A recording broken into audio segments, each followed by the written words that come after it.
Hello and welcome into this week's episode of the Everyday Strength Podcast. I'm your host, Anthony Higley.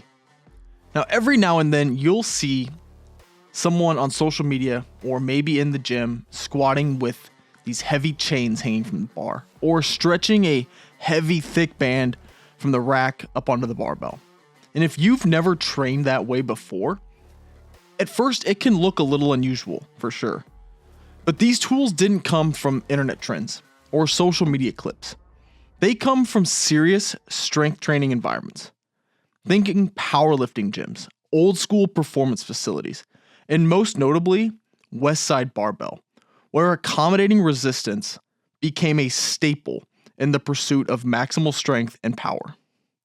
And that's really what today's episode is about. Not whether these bands and chains look cool, and not whether they're necessary, but what they actually do. Why they exist and how you can use them correctly if you have access to them. Here's the reality. Most lifters don't need bands or chains. You can build an incredible base of strength with nothing more than a barbell and plates. That's been proven for decades. But when used intentionally, these tools serve a very real purpose. What they do is they change how force is expressed throughout a lift. Okay, they alter how the resistance is applied throughout the range of motion, and they can be incredibly effective for developing strength and power when they're programmed correctly. So today I want to walk through what accommodating resistance actually is, how these bands and chains differ mechanically between them two, and where they make sense inside of a program. I also want to just outline how to set them up and how I use them within my own training. Now, as always, for some of these more technical topics, if you want to dig into the research behind what we're discussing, then I'm going to link several papers and studies in the show notes on my website.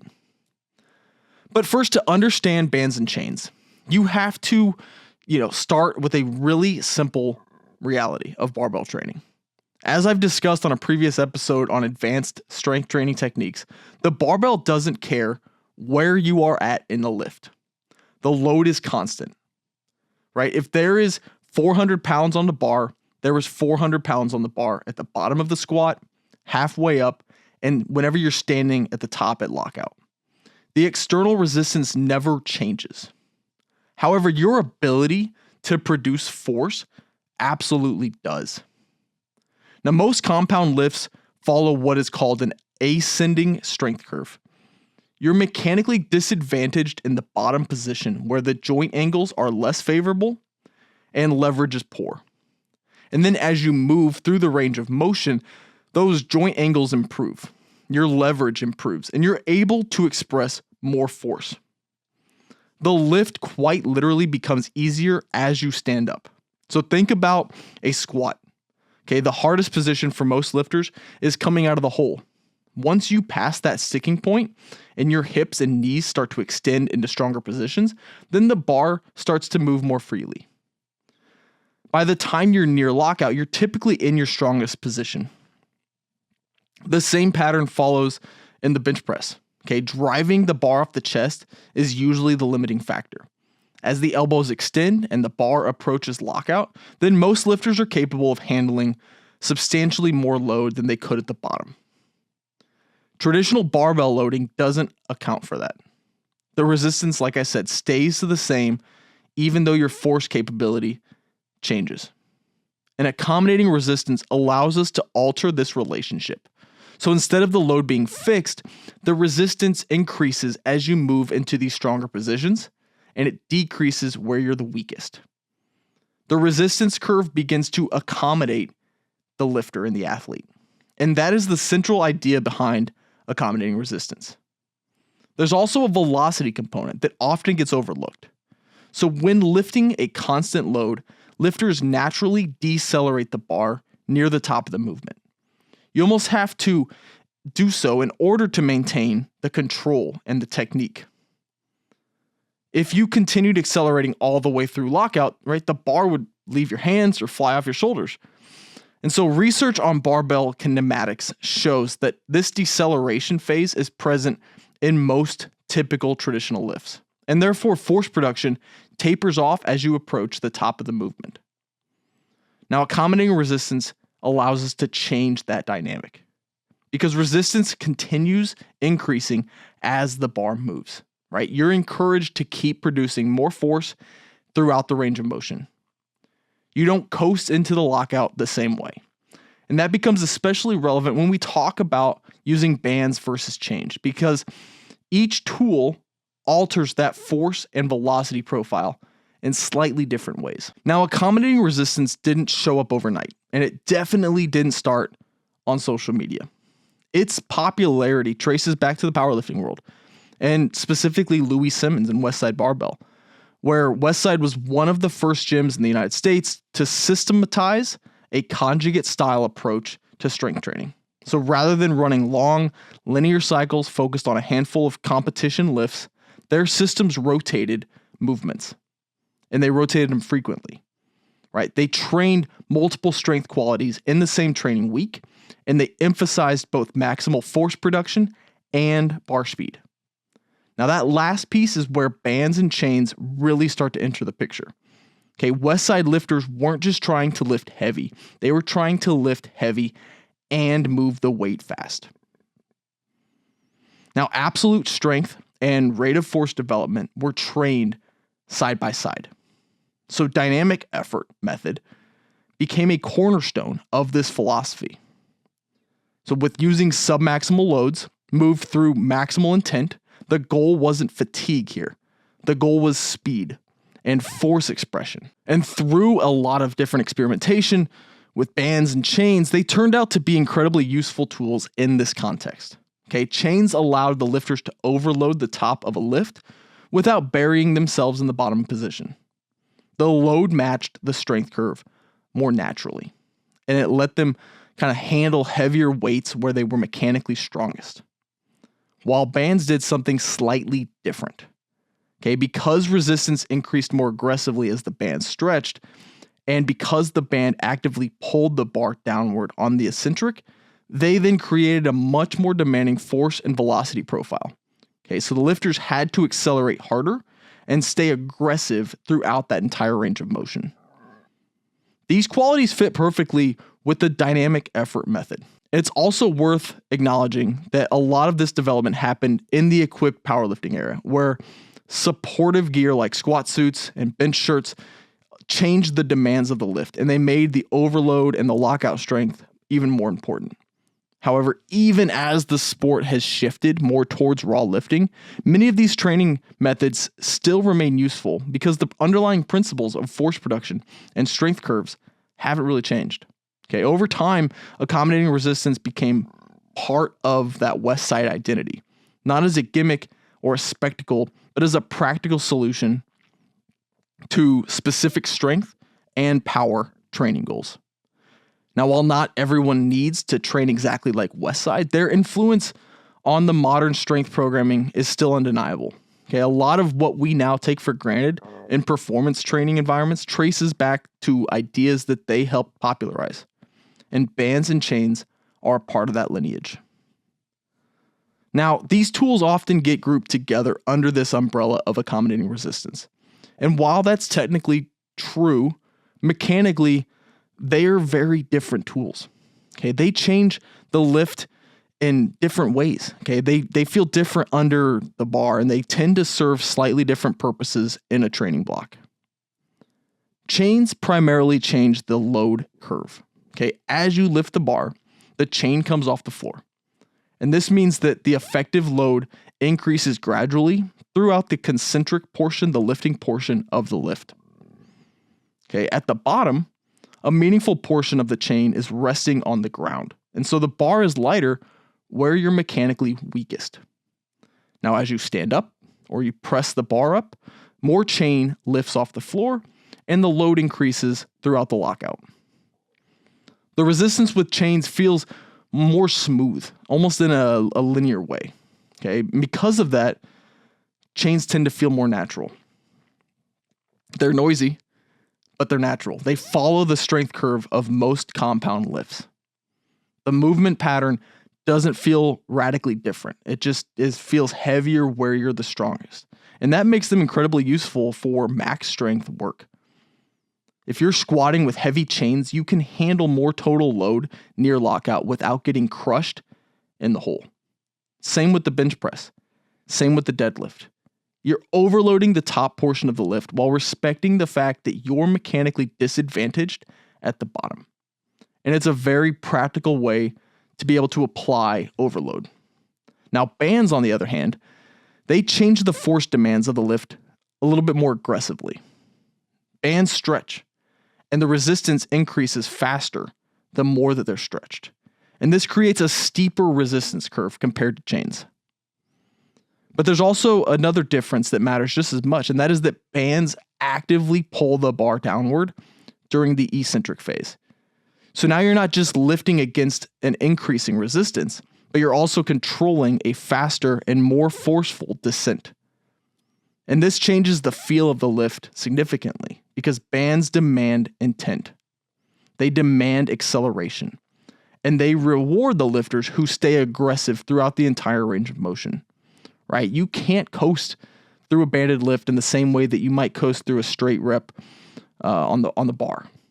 Now, if you ease off the gas, the bands are going to win. And that's one of the reasons why they're most commonly used in dynamic effort work. When the goal is to move submaximal loads with maximal speed, bands reinforce that intent. Okay, they encourage continued force production and continued acceleration all the way throughout the lift. A simple way that you can think about this is that chains tend to allow acceleration, whereas bands tend to demand acceleration. Now, both are useful. They both have a place, but they create vastly different training effects. And that's why in my own programming, chains tend to show up more often with our max effort variations, while bands tend to show up more often with dynamic effort work. I don't take this as an absolute rule because you can absolutely use bands for heavy work and chains for speed work. But from a practical standpoint, that split tends to make more sense biomechanically and from a training intent perspective. They're not interchangeable tools, but they're related and distinct. Okay, once you understand what bands and chains are actually doing to the resistance profile of a lift, now exercise selection becomes a bit more straightforward. Okay, these tools work best when they're paired with movements that have an ascending strength curve. In other words, lifts where you're mechanically weakest in the bottom and strongest toward the lockout. Squats are the obvious example. Most lifters struggle out of the hole, and they gain mechanical advantage as they stand up. The hips and the knees move into these stronger joint angles, leverage improves, and force expression increases. Adding accommodating resistance respects that pattern, right? Where the bar is lighter where you're weakest and heavier where you're strongest. The same also applies to the bench press, right? Driving the bar off the chest is typically the limiting factor. As elbows extend and the bar approaches lockout, most lifters can handle more load. Bands and chains allow you to overload that stronger portion without overwhelming the bottom of the lift. Deadlifts generally follow a similar pattern, especially once the bar passes the knee, because then lockout strength tends to exceed what most lifters can produce off the floor. So accommodating resistance there can be useful as well, especially for those who struggle to finish a lift. Now, occasionally you can extend this unilateral work to other movements, okay, single leg Bulgarian squats, especially if they're a primary movement in a training block. The same principles still apply. You're still working through an ascending strength curve, and accommodating resistance can reinforce force production throughout the strongest portion of the lift. Now, where these tools make less sense is the movements that don't follow that ascending strength curve pattern. Good example are pull-ups, right? Many lifters are strongest at the bottom when the arms are extended, and then weakest near the top as the elbows flex and the upper back has to now work harder. Adding bands or chains that increase the resistance toward the top can actually amplify the weakest portion of the lift rather than accommodate your strength. And this same idea applies to many isolation movements, curls, certain machine exercises, and movements with a bell-shaped or descending strength curve don't always pair well with accommodating resistance. The resistance ends up increasing where you're mechanically disadvantaged. And so the simple rule is that resistance should increase where you're strongest, not where you're weakest. And when that relationship is aligned, bands and chains can be incredibly effective. But when it's not, then they often just make the lift awkward and less productive. Now, if there's one place where bands and chains can go off the rails, it's in the setup. Not because these tools are complicated, but because the details matter. I've seen right and wrong a lot. Okay, when the setup is off, the resistance profile changes and the training effect changes, and you're not really getting what you think you're getting out of using these tools. So let's first start with chains, right? We're not talking about decorative chain or something that you grab from Lowe's or a hardware store, right? When strength coaches talk about chains, we're usually referring to heavy steel chain. You'll typically see 5/8 or 3/4 inch chain, and it's a substantial weight, something that meaningfully alters the loading at the top of the lift. Most setups involve a pair of chains that maybe add somewhere around 60 to 80 pounds of total weight, depending on what you have. Now, a single chain usually weighs about 18 to 22 pounds, and this depends on the thickness and the length. So keep that in mind, especially when you're shopping, if you're looking for chain. Okay, but the goal is simple, and that is that the chain should deload onto the floor at the bottom of the movement. As I mentioned earlier, that's the whole point, right? When you're in the hole of a squat or at the chest in a bench press, then a meaningful portion of the chain should be resting on the ground. Now, as you stand up or you press more, the chain lifts off the floor and the load increases. The chain shouldn't ever completely come off the floor. If all of the chain is suspended the entire time, then you're not getting that true accommodating resistance. You're just adding weight to the bar. Now, there are a few ways that you can set this up properly. I like to use something called the Elite FTS Easy Loaders, and they make height adjustments super easy. You can also run a lighter decorative chain that's like a feeder chain from the bar down to the heavier chain. And some people will use different types of adjustable straps. Again, Sornex, Spud Inc., those, they sell these that allow you to kind of fine tune the length. Ultimately, the hardware matters less than the outcome, right? You want that chain to progressively load as you move into your stronger positions. Now, bands likewise require attention, because the most important concept is that the band should have minimal tension at the bottom of the lift, but they shouldn't have none, right? They should still have some tension. If you're already fighting that heavy band tension in the bottom of a squat or a bench press, your setup is wrong. Right? Now you've shifted the resistance curve upward, and you're defeating that entire purpose of accommodating resistance. So we want the band tension to increase as you rise, not dominate the movement from the start. I also think band selection plays a huge role here. So for the bench press, smaller bands are usually more appropriate. Something in what would be called the mini or the monster mini range works well for most lifters. Different companies label them differently, but those lighter bands tend to create the right amount of tension without overwhelming the lift. For squats and deadlifts, now we can go a little heavier. Okay, now we can use light or average bands that are more common choices for us. You want enough tension to meaningfully change the loading at the top, but not so much that the bar speed disappears. So if you use like rogue bands, that might mean the red or the blue for bench and black or green for squat. Elite FTS also sells the mini or the monster mini for bench press, the light or the average for squat. Different color systems, same general idea. Okay. Now, another important detail is the anchor point. Bands can be choked around the base of a rack. They can be attached to a band peg or looped under heavy dumbbells. Ultimately, what matters is consistency and stability. Okay, you don't want the bands shifting mid-set and moving around and providing different tension from week to week or session to session. You also don't need laboratory precision for this, but the tension does matter, right? If you're detail-oriented and you want accuracy, then this is what I've done, right? You can measure band tension with something as simple as like a fish scale, where you clip it to the top of the band, you stretch it to your working height, and you'll get a rough idea of how much load the band is adding. Now, is this required? Do you do this every session? No, but it is useful, especially if you care about how you're prescribing load and how you want your programming to be. Because at the end of the day, Accommodating resistance only works if the loading makes sense. Chains should progressively load, and bands should be progressively tense. Okay, the bottom should be manageable. The top should be meaningfully overloaded.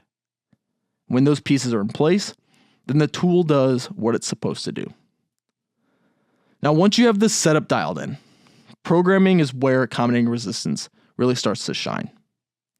Because now we're not just talking about the tools, but we're going to talk, now we talk about load prescription and training intent and how force and power are actually developed with these. So let's start with dynamic effort work.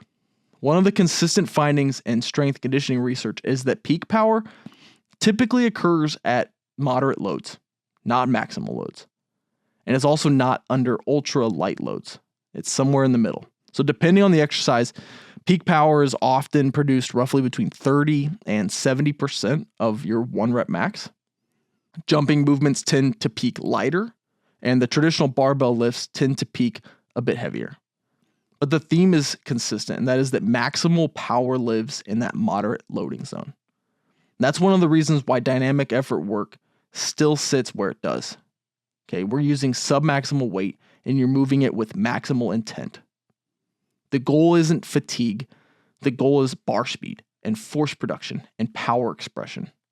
And accommodating resistance fits beautifully here. So let's say your max squat is, 405 pounds. Okay, a typical dynamic effort setup might put you somewhere around 50 to 60% of that on the bar. So you're looking at loading up, 200, 240 pounds in straight weight. And then you're going to layer in 20 to 25% of your max in terms of peak band tension. So that may be another 75 or 100 pounds of tension at the top. Now your total load near the lockout is going to be in that neighborhood of 300 to 315 using this example. And that's roughly 70 to 75% of your max.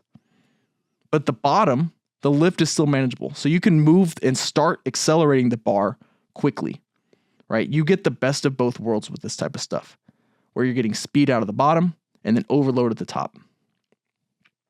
Bench press follows another similar pattern. Okay, if your max bench is, let's say 300 pounds, bar weight might sit around 150 to 225. And then with band tension, you're adding, kind of another 40 to 50 pounds at the top. Again, moderate load at the bottom, meaningful resistance at lockout. The intent stays the same. You move the bar aggressively. Now, chains are programmed a little bit differently, and that's because chains, they deload onto the floor, and they don't pull you down the same way that bands do. They simply add load progressively as you move upward. And this makes them, particularly well suited for the heavier strength work. If you've got 80 pounds of chain, that weight primarily affects the top portion of the lift, and the bottom can still feel closer to straight bar weight. So for max effort variations, I think chains make a lot of sense here. Okay, you can work up to heavy singles, doubles, triples using straight weight plus the chains, and then overload your strongest range of motion without turning the entire lift into a grind from the start. And this is why chains often pair naturally with max strength work, while bands often pair naturally with dynamic effort work. Again, not because one tool is better, but because they stress the system differently. And it's also where training philosophy comes into play. You're not just lifting heavy, you're not just moving fast, but you're developing force across the entire spectrum. And heavy work builds that absolute strength, while speed work builds your power and your rate of force development. And accommodating resistance gives you more control over how those qualities are trained. So, if you're interested in the deeper research on optimal loading for power development and variable resistance training, I've linked several review papers in the show notes. I think they're worth a read if you like understanding more of the why behind the programming. So how does this look in my own programming? Now, honestly, I don't force bands and chains into training if the environment doesn't support it. A lot of athletes that I work with simply don't have access to the equipment, and that's completely fine, right? You can build serious strength and power with straight bar and weight plates, but when the tools are available, I still think they're useful. So chains tend to show up more often in my max effort work, my heavy squat variations, my heavy bench, my heavy deadlift variations. because they allow the athletes to overload that top portion of the lift while keeping the bottom positions manageable. I view this as a practical way to apply targeted overload without changing the entire movement pattern too much. Bands will tend to show up more in my dynamic effort work, my speed squats, speed bench, speed pulls, because they enforce intent. They force you to accelerate. They reward aggressive, high-quality reps with submaximal loads. Now, occasionally I'll use chains in like a unilateral movement like Bulgarian split squats if that's the primary focus of the block, but most of the time they live with the big barbell patterns. The key is that they're tools, not requirements. If you have access and you know how to set them up and know how to use them, they can be incredibly effective for you. If you don't, doesn't mean your training is broken. But the fundamentals still work, and they always have. They're not magic, they're not gimmicks, and they're not necessary for most people. But they are purposeful, right? They change how resistance is applied. They change how force is expressed. And when they're programmed intentionally, they can help to develop strength and power in ways that straight weight alone sometimes can't. Now, if you want to go deeper into the research behind accommodating resistance, optimal loading for power development, and variable resistance, I've linked several papers in the review articles in the show notes on my website at hagleystrength.com. And if you train somewhere that has bands and chains available, take the time to set them up, do it correctly, and experiment with them.